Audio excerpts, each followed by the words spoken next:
Bismillahirrahmanirrahim. Assalamualaikum warahmatullahi wabarakatuh. Apa kabar anak-anak yang soleh dan soleha? Ibu harap kalian semua dalam keadaan sehat dan selalu bersemangat menerima pelajaran Pai dari Ibu Uri. Hari ini kita melanjutkan pelajaran 2 ketika bumi berputar dengan submateri macam-macam hari akhir. Baiklah anak-anak, seperti biasa sebelum memulai materi kita baca doa terlebih dahulu.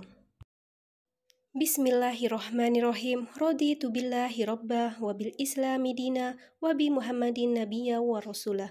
Rabbi zidni ilma warzuqni fahma. Amin ya rabbal alamin.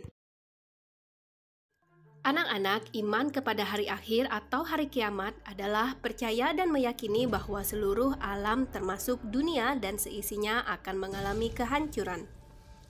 Dengan demikian, mengimani hari akhir berarti membenarkan dengan sepenuh hati bahwa setelah kehidupan di dunia ini akan ada kehidupan lagi yang merupakan kehidupan yang sebenarnya dan bersifat abadi.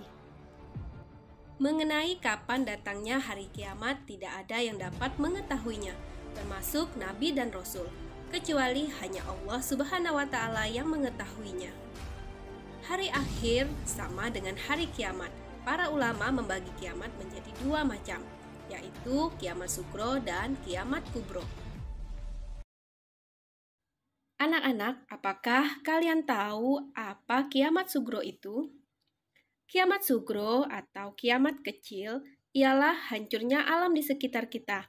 Misalnya gunung meletus, gempa bumi, tsunami, air bah, atau banjir bandang. Kiamat kecil dapat terjadi di mana saja di atas bumi ini. Kiamat kecil dapat menimpa siapa saja dan di mana saja, seperti kematian seseorang. Kiamat yang kedua adalah kiamat kubro atau disebut juga kiamat besar.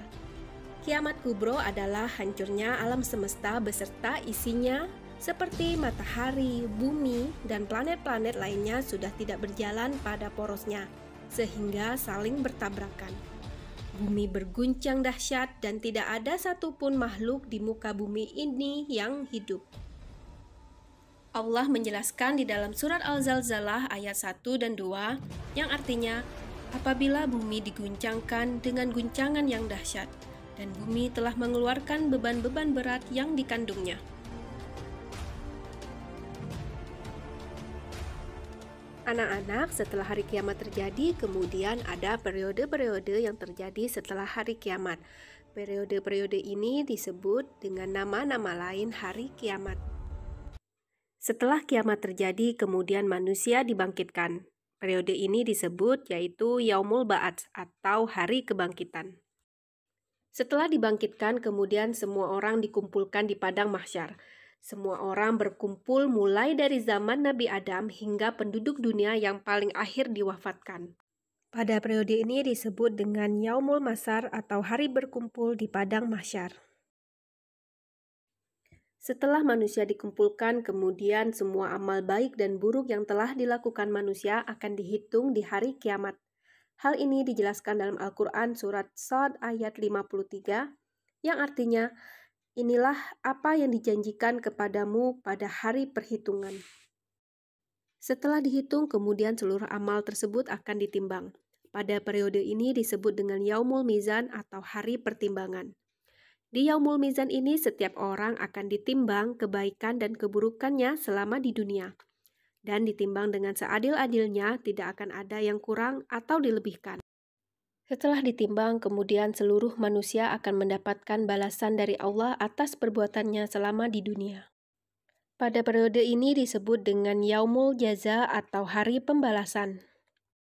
Pada periode ini, manusia akan mendapatkan balasan surga dari Allah jika kebaikan lebih banyak ia lakukan. Dan neraka akan menantinya jika keburukan lebih banyak ia lakukan selama di dunia. Baiklah anak-anak, itulah tadi materi mengenai macam-macam hari akhir. Semoga dengan materi ini dapat menambah ilmu kalian dan menambah keimanan kalian tentang hari akhir. Sampai di sini Ibu ucapkan Alhamdulillahirabbil alamin. Wassalamualaikum warahmatullahi wabarakatuh. Terima kasih dan sampai jumpa.